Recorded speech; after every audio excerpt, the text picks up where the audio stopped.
Downtown Punta Gorda, the restaurants, the shops, the houses. We are going to talk about it all today.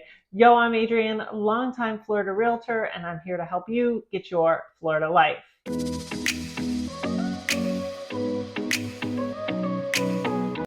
Happy Wednesday, everyone. If you're new here, new videos come out every Wednesday.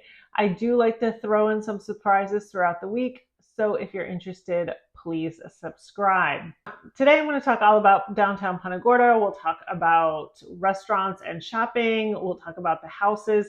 I will also answer if you have been to downtown Punta Gorda before, one of the biggest questions I get. So let's get started. Downtown Punta Gorda is right on the Peace River. It actually encompasses a little bit more space than you might think. There's the Tiki Bar right along the river, Gilchrist Park, and then Marion Avenue is really what I think of as our main street. So let's start there. Down Marion, you'll see a host of shopping and restaurants. Just to name a few, there's Hypnotique and Carrie's Interiors, Pomegranate and Fig. All of these are clothing / gift stores. Around the corner from Marion, we have a bookstore, Copperfish Books. I always like to bring that up. That's on Virginia. And next to that actually is a great little spa, facial, aesthetic. I'm not sure if I say that right, but I have been there many times. So go check that out.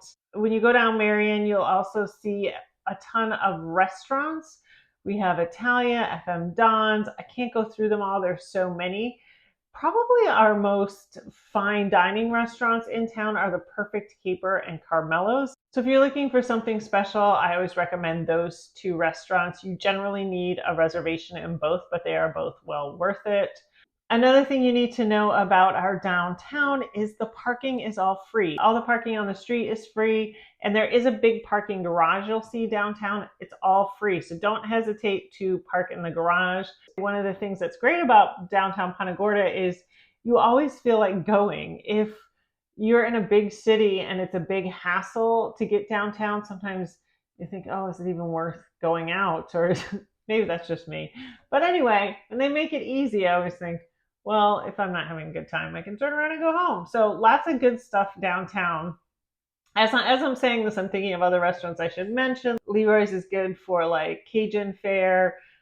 They just opened a new restaurant and it's called Ortesia, which I know I'm saying wrong. I know I will get called out on. It's an open air restaurant owned by Carmelo's. I have been there twice already and it is very good.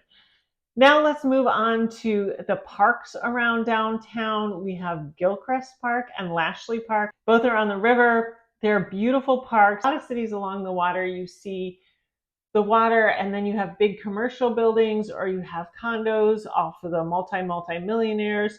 Here in Punta Gorda, we have left that land for the public. It gives you the feel of Punta Gorda that we want to have community. We have a lot of events that take place in the winters in these parks. There's the harbor walk that goes along. I personally love the harbor walk. You have the water on one side and a park on the other. It doesn't get better than that.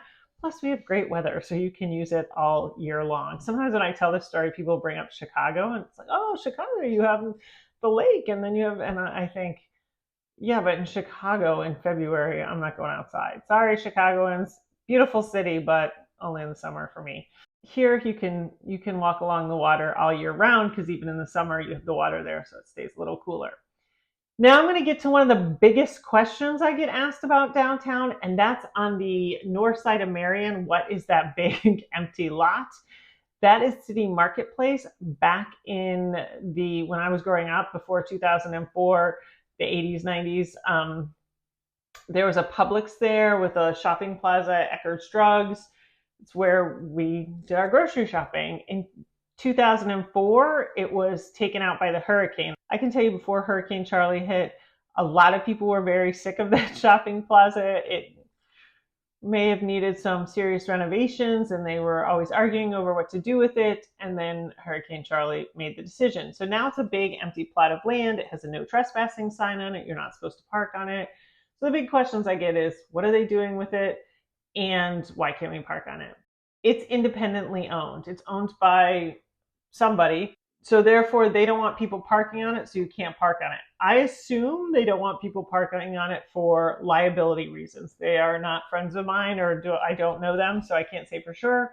But they don't want people parking on it. A lot of people also would like to see it turned into a park. I try not to give too many opinions as far as taking sides on this channel. However, I do feel like it's my responsibility as a realtor to help you understand what you're moving to. I highly doubt this is going to be a park. Parks are expensive to maintain. The city would first have to buy the land because, again, the city does not own it. It is independently owned. And then they would have to maintain the park. On the flip side, they, I believe, are very much hoping some commercial development will go in there that will pay taxes and they can make money. Sometimes when this comes up, people say, oh, that's so greedy, but keep in mind where money from parks come from. It's from us, from our taxes. So it's just very unlikely to happen. In the past, there have been proposals for this land, usually mixed use projects from what I remember. The last one was definitely that. It was commercial property on the bottom and then condos up top. It did not go through. A lot of them want to go a little bit higher than our height restrictions that we have downtown in the city. I used to think these height restrictions were very set in stone. Many people would like them set in stone, but I do think in the future we may see some exceptions to that. So again, I'm just trying to prepare you for what you're moving into. It may be a bigger town than it is now. It is likely it will be a bigger town than it is now. On the good side, as it grows, all we see is property values going up. So if you purchase in here now, you may see in a few years that you got in at the right time. I know many people who got in several years ago feel like they got in at the right time. It is something that I think about a lot because I remember when downtown Punta Gorda, it wasn't that exciting to live downtown. People weren't that interested in it, not because it was bad or anything. There just wasn't anything there. The restaurants and the shops you see really came after Hurricane Charlie in 2005, and it really increased property values. It really increased desire to live near downtown. That being said, let's talk about the housing. So around downtown, you see a lot of historic homes. Many are 100 or over 100 years old. Back in the day, Punta Gorda was a fishing metropolis, sort of, turn of the century, 1900s, big fishing village, or big for Florida back then. So there were quite a few 100-year-old homes. They are still around. A lot of people say to me, oh, I love those homes. They look so amazing. I love them too. I'm right there with you. I would love to sell you one. That is not where we're going with this. I just want you to know it is a little bit difficult to find a 100-year-old home that fits most people's criteria. Usually people who buy them, their main priority is to be near downtown, which, let me tell you, is a great life these days. It's beautiful.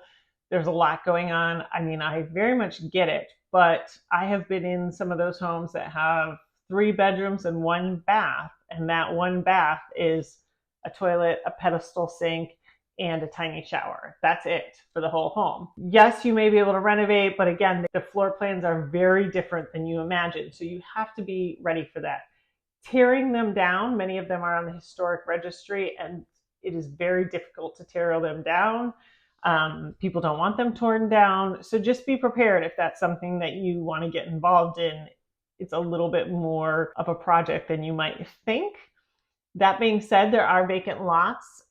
They are getting more and more pricey, and you do see homes that have been built over the past few years that kind of look like, you can tell they're new because they're new, but they kind of keep the style of the historic downtown. And so you might find something like that. Just know that you can do that. It's just a little pricier, and they're fewer and far between. Now, right south of where you see those historic homes, there is another little neighborhood. As far as I know, this neighborhood has no good name that everybody is calling it, although I really wish if somebody has a great name for where like Lemon Street is, Gray Street. I think a lot of people still consider it downtown. It's very close, a couple blocks south. I saw in a listing once somebody call it Midtown, and maybe that could stick. But I'm talking about, I call it where the fruit streets are, because there's lemon and orange. But that neighborhood has homes really starting around the 60s. You don't see many 100-year-old homes in there, but you do see a lot of newer homes in there. So that's an area that's very interesting. And if you're looking for a house that's close to downtown, that can be a really good one to look in. So that is our downtown. If you have questions, I'm happy to answer them. I've also done a video on Fisherman's Village. You might want to check that out. That's another shopping and restaurants area in Punta Gorda. I hope this helped you in some way. I will see you next week. Thank you.